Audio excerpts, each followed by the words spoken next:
Hello, everyone. Happy schedule release day. It's Thursday, right around noon here. Beautiful day in the Berg. I will be doing a live schedule release show tonight at 8 p.m. on DVE, and I think it's on SNR and all over the place. Tune into that. We'll be letting you know exactly what happens.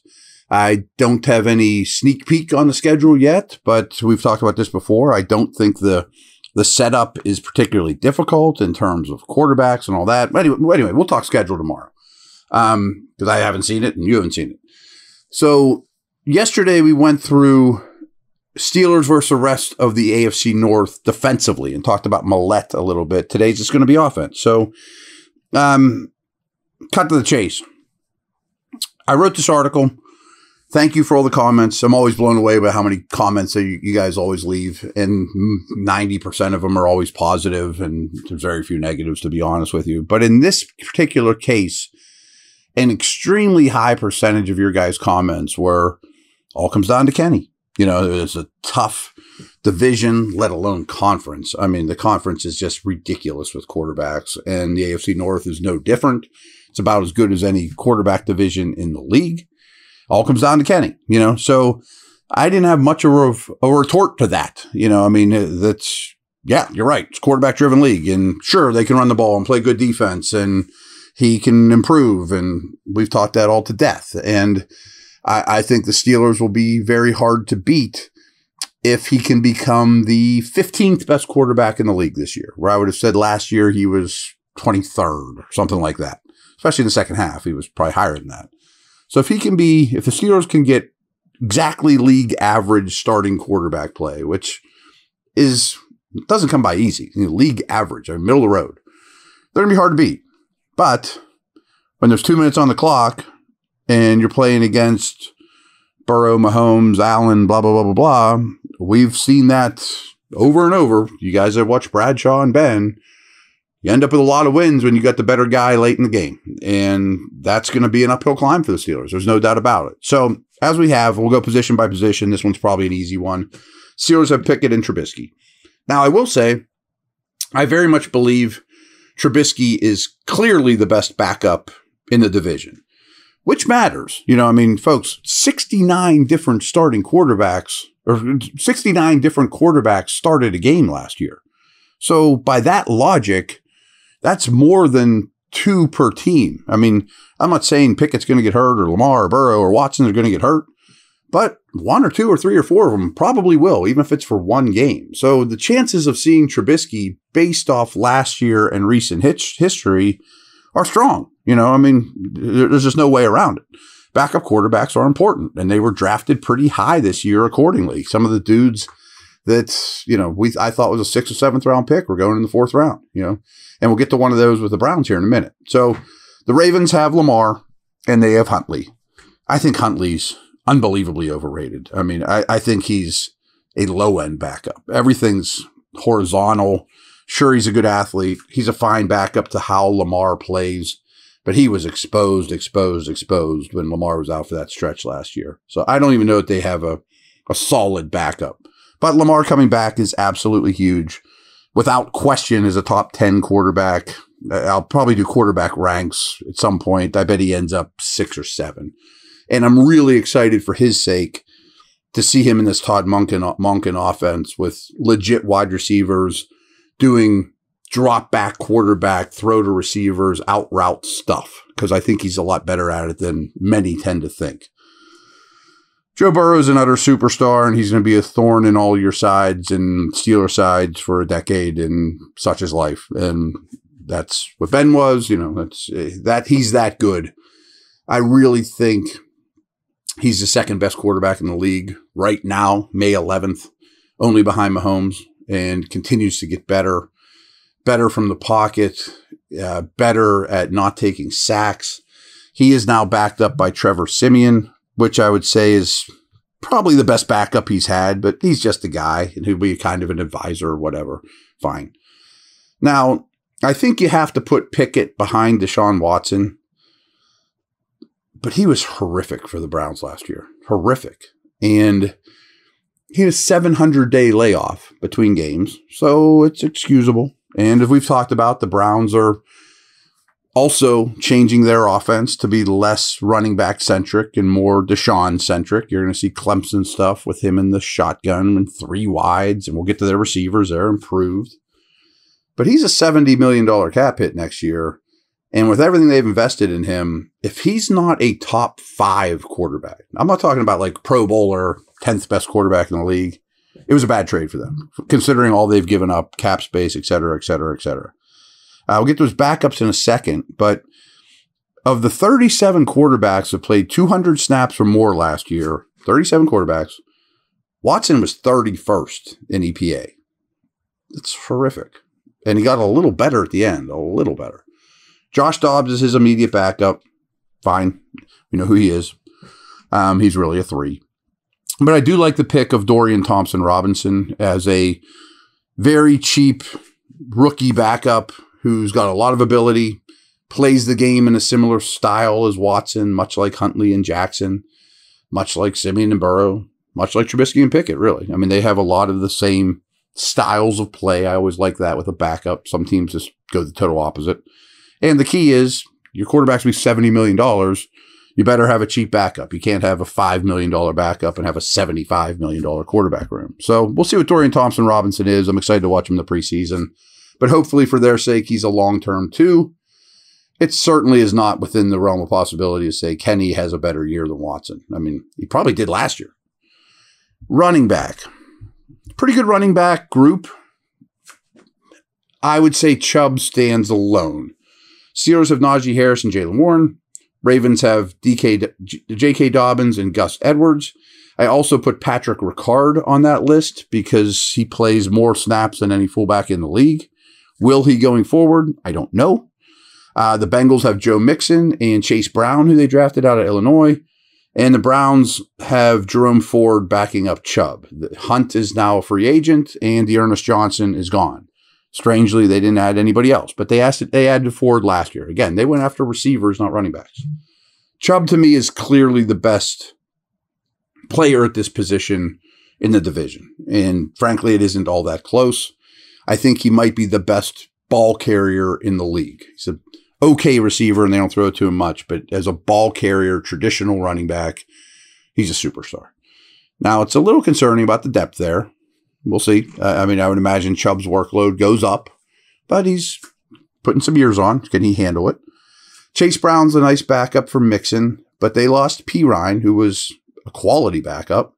And I thought Mixon really started to, I don't say look his age, but dwindle. I thought he was less explosive, got less on his own, and the decline might be very, very real.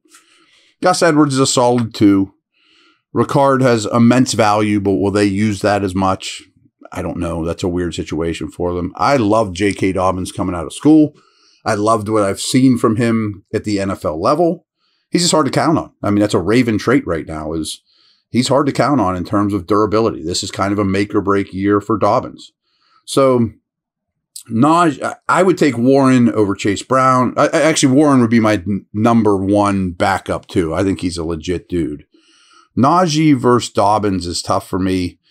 Mixon's had a better career than both of them, and on his best day is better than either one of them and is immensely talented. Did he play through injuries last year? I don't know what version of Mixon we'd get.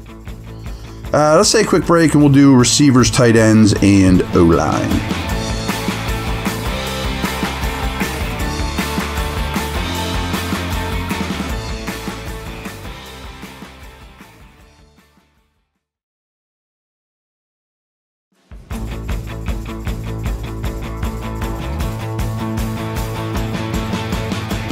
All right, wideouts. Division got a lot better in wide receiver. Steelers have Deontay, Pickens, A-Rob, Austin, Miller, Boykin, Olszewski. Ravens now have Odell, Bateman, Zay Flowers, first-round pick, and Nelson Aguilar and Devin Duvernay. I mean, as 4th and 5th receivers go, you could do a lot worse. They were playing with guys like that as their 1 receiver last year after the Bateman injury. Bengals are loaded. They got Chase, they got Higgins, they got Boyd. They drafted Charlie Jones and Isovicis, the big, tall sprinter out of Princeton, and they have Trenton Irvin as well. The Browns got noticeably better. Amari Cooper, I have mixed feelings about. Cedric Tillman, early pick, their first pick. Elijah Moore, who they traded for. Now I assume Donovan Peoples-Jones is a 4, which he's a heck of a 4. You didn't think he was a 2, but he's a heck of a 4. David Bell was not real impressive as a rookie.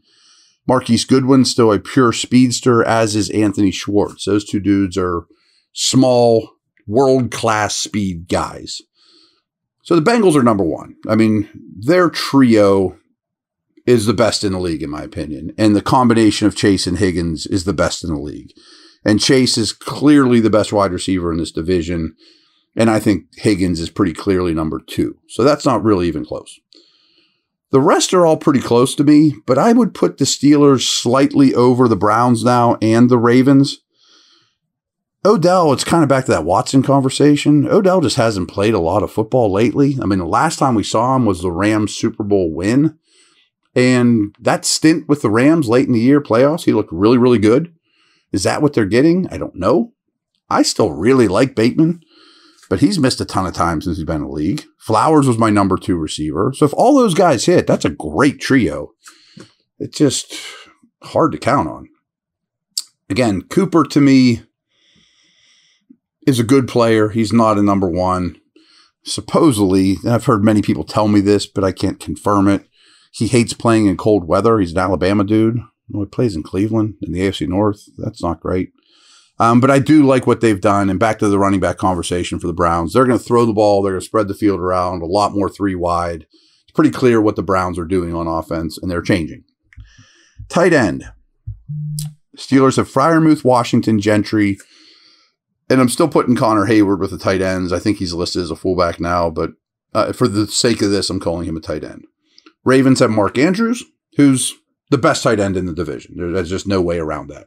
Isaiah Likely, who was quite impressive flashes as a rookie. Charlie Kolar was also, they drafted 2 tight ends last year, Kolar and Likely. Kolar's more the blocker, Likely's more the weapon, and Likely looks like a good one.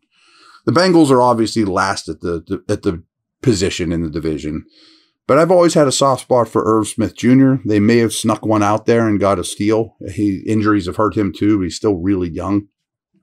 Drew Sample's a blocker. Devin Asiasi is a 3 that was overdrafted by the Patriots a couple years ago. I'm a big David Njoku fan with the Browns. He's starting to really come into his own. Jordan Akins is a nice pickup for them, and they also have Harrison Bryant. So that's a good tight end room too. The Bengals are last.